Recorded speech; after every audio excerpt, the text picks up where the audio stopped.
Bonjour les graphes et bienvenue à cette nouvelle vidéo, j'espère que vous allez bien. Et aujourd'hui, on va parler des dividendes. Je vais refaire une vidéo sur les dividendes parce que je continue de recevoir pas mal de questions. Et notamment sur le fait que aussi, vous pouvez voir beaucoup de choses sur le fait que les dividendes vous sont vendus un petit peu comme des revenus entre guillemets fixes, sans danger, et en gros qu'un portefeuille à dividendes c'est facile à mettre en place et puis derrière vous n'en avez plus à vous en occuper et vous recevez de l'argent tous les ans. Et en gros, peu importe ce que font les marchés, les dividendes sont là pour vous protéger. Et bien, concrètement, si vous partez avec cette idée-là, vous partez avec l'idée, d'ailleurs, cette idée-là, elle est avancée énormément par des personnes qui sont en bourse uniquement depuis quelques années, alors, c'est-à-dire avec une tendance qui était foncièrement haussière. Et donc forcément, il y a plusieurs choses à penser. La première chose, et je trouve que, et c'est ce que je réponds la plupart du temps quand on me pose la question, c'est qu'il y a beaucoup de personnes qui, d'une part, ne prennent pas conscience d'une chose. Investir dans les dividendes, c'est bien. Investir dans les dividendes avec une stratégie orientée sur la tendance, c'est mieux.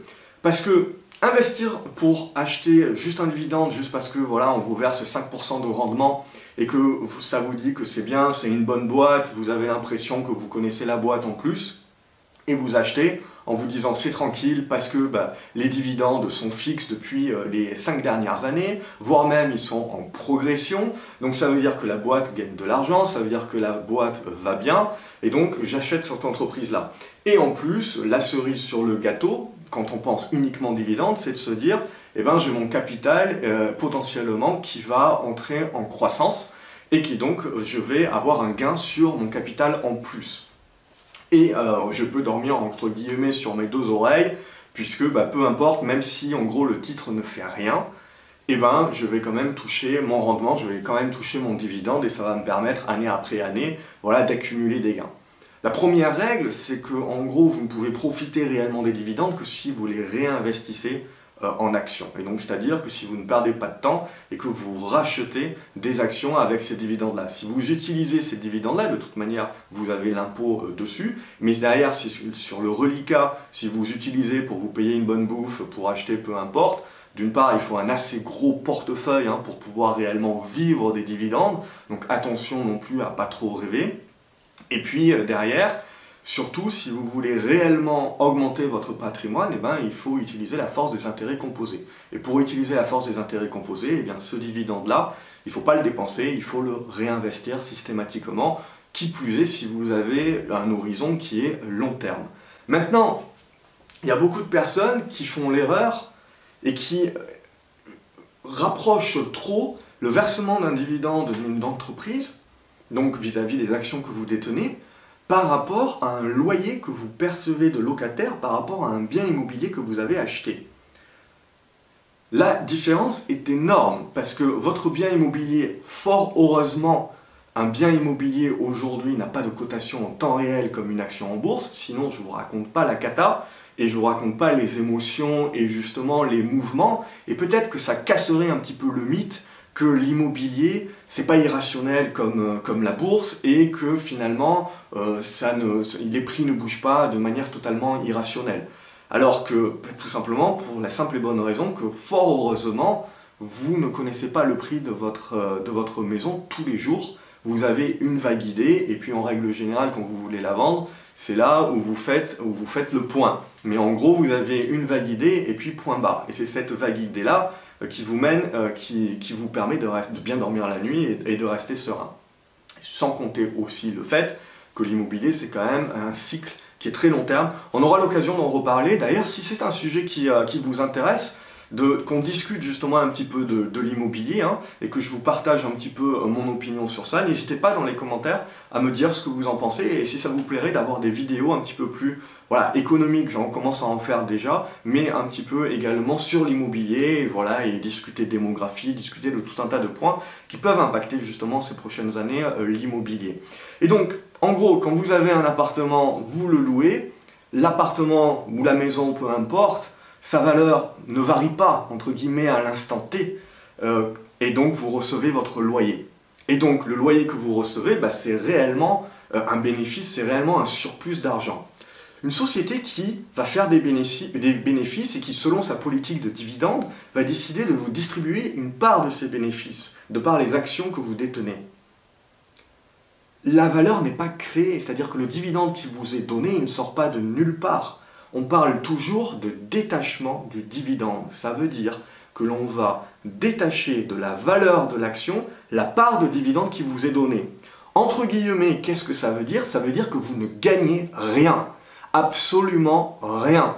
C'est-à-dire que si votre action elle vaut 50 € et que vous avez un dividende de 5 €, vous avez un rendement de 10%, mais ces 5 € vont être détachés pour venir sur votre compte en banque, auquel vous allez devoir déduire les impôts, et l'action, elle va passer de 50 € à 45 €. C'est-à-dire qu'à l'instant T du détachement du dividende, l'opération est nulle.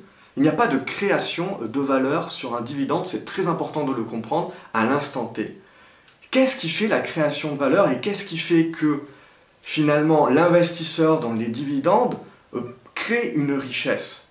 Eh bien, c'est le fait que la société continue à bien délivrer, continue à bien produire, continue à augmenter ses marges, augmenter ses bénéfices. Et donc son cours de bourse attire d'autres acheteurs, et donc le cours de bourse continue de monter. Et donc c'est-à-dire que le détachement du dividende, ce qui vous a été perçu, eh bien l'action elle est redescendue à 45 € par rapport à ce détachement de dividende, mais derrière, elle est capable, de par ses perspectives, d'attirer d'autres investisseurs, d'autres acheteurs, qui vont faire en sorte de faire monter le cours, et donc le cours va remonter à 50 €.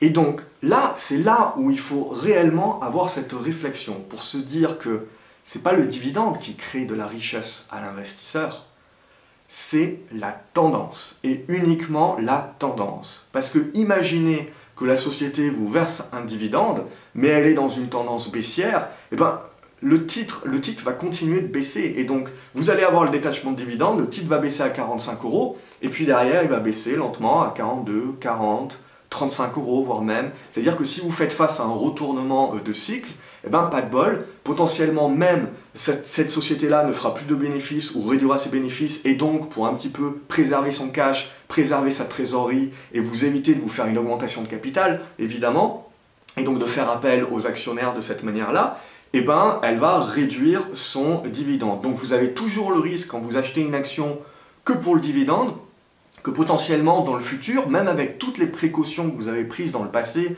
de dire c'est une société qui verse un dividende stable, ou un dividende en hausse, et donc c'est un business qui est sûr, etc., vous n'avez jamais la certitude que ça va continuer sur les années pour lesquelles vous allez avoir l'investissement.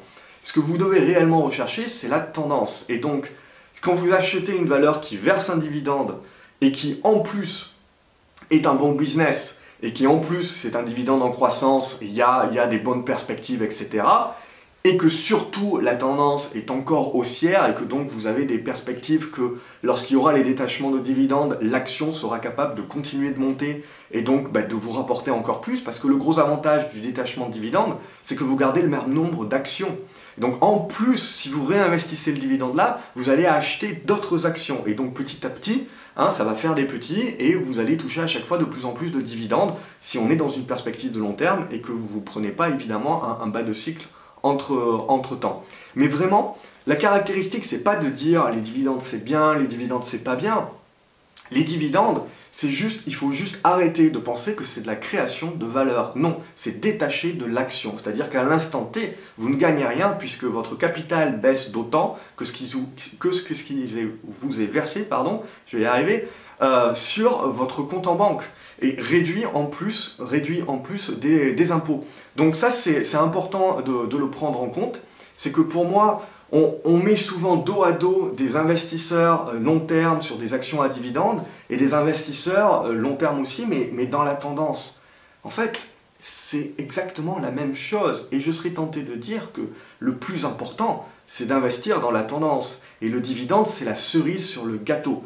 Parce que croyez-moi, si en effet vous avez un recul que sur les dernières années, et puis elles ont quand même été assez exceptionnelles ces dernières années, c'est sûr que vous biaisez psychologiquement en pensant que ça va durer éternellement, vous risquez d'avoir des mauvaises surprises. Et c'est là où une stratégie basée uniquement sur des dividendes, mais quand vous n'avez pas intégré que potentiellement vous pouvez potentiellement continuer à toucher votre dividende, mais l'action elle peut éventuellement baisser, et donc du coup vous allez avoir une perte en capital que votre dividende n'arrivera jamais à compenser. Et à un moment donné, je veux dire, potentiellement, vous pouvez toujours vous dire que l'action va remonter, mais il n'y a absolument aucune certitude. Et or, aujourd'hui, pensez à investir dans les dividendes parce que ça semble facile, parce que ça semble, évidemment, quand on regarde les données passées, ça semble évident, et puis ça semble sans prise de tête. Et forcément, tout le monde se jette là-dessus. Mais il faut savoir ce que l'on fait. Et pour moi, la tendance, investir dans la tendance, c'est la première chose qui est importante. Savoir reconnaître la tendance. Ensuite, évidemment, il faut analyser les business. Il faut faire très attention de ne pas investir dans la première société qui vous propose 10% de rendement. Parce que pourquoi elle vous propose 10% de rendement? Parce que ce 10% de rendement, il est calculé par rapport à la valeur de l'entreprise. C'est-à-dire que si une entreprise vous donne 10% de rendement à 50 €, je vous laisse faire le calcul. Si l'action ne vaut plus que 10 € et qu'elle verse toujours le même dividende, vous allez avoir l'impression que le rendement est énorme et donc vous allez vous jeter dessus. Mais l'action, elle est passée de 50 € à 10 €. Et donc la réflexion que vous devez toujours vous dire, c'est qu'avant d'investir sur une action juste pour le dividende, c'est quelle est la perspective, quelle est la capacité de ce business à pouvoir maintenir son dividende, même dans des scénarios et dans des perspectives pessimistes. Et derrière, quelles sont les perspectives de la tendance? Est-ce que même si je me retrouve face à un marché baissier et à une tendance baissière, je vais être capable de ne pas voir mon capital fondre, comme sur des petites valeurs par exemple, ou même des grosses? Si vous regardez des actions sur l'automobile dernièrement, ou même le pétrole, je veux dire, vous aviez pléthore de bénéfices et pléthore de dividendes sur ce type de titre-là. Et il y a un moment donné, vous vous retrouvez face à un retournement de cycle. Donc il faut faire très attention. Et pour moi, il est hors de question de vous dire les dividendes c'est mal. Mais il faut savoir pourquoi on investit dans les dividendes. Et c'est pas pour investir dans les dividendes. Vous investissez dans un business, vous investissez dans des perspectives, vous investissez dans une tendance. Et ensuite seulement, la cerise sur le gâteau, c'est que vous investissez pour les dividendes. Et ne perdez jamais de vue ce détachement du dividende. Le dividende ne crée pas de valeur. Donc, vous êtes uniquement pour gagner de l'argent. En fait, vous êtes sur la tendance. Parce que si le titre n'est pas dans la capacité de pouvoir continuer une tendance haussière saine, et donc à chaque fois qu'on détache un dividende, de pouvoir remonter au niveau précédent, c'est pas le dividende qui vous a créé de la valeur, c'est les perspectives futures qui ont amené des acheteurs, qui ont permis de remonter de 45 € à 50 €. Et donc, de vous faire non seulement gagner, de vous faire finalement regagner le dividende qui a été donné. Et donc, vous gagnez entre guillemets sur les deux tableaux. Mais c'est uniquement si le titre continue de monter que c'est votre capital réellement qui fait les gains. Hein, à moins d'avoir, je veux dire, et même sur des portefeuilles énormes, c'est pas les dividendes qui sont réellement importants, c'est la tendance de l'action. C'est ça qui font les gains. Et puis c'est ça aussi qui vous permet de bien dormir. Parce que croyez-moi, même si vous avez des dividendes de 3, 4, 5%, si l'action se scratch complètement, vous allez avoir du mal à dormir. Donc la tendance, en premier lieu, c'est ça qui est très important. Et de la même manière, je ferai une autre vidéo, mais arrêtons de mettre à dos analyse fondamentale et analyse technique. Si vous voulez réellement gagner en bourse, si vous voulez réellement être régulier, rentable et que vous voulez passer de bonnes nuits, etc., que vous ayez un horizon, que ce soit moyen terme ou long terme, peu importe, et même à court terme, il faut lier les deux. C'est très important. Donc ce sera l'objet d'une prochaine vidéo. Et si justement vous êtes intéressé, n'hésitez pas dans les commentaires à me dire un petit peu déjà ce que vous pensez, vous, des dividendes, ce que vous pensez de ce que je viens de vous dire. Hein. Vous avez le droit de ne pas être d'accord et justement ça rapportera au débat et c'est ça le but également.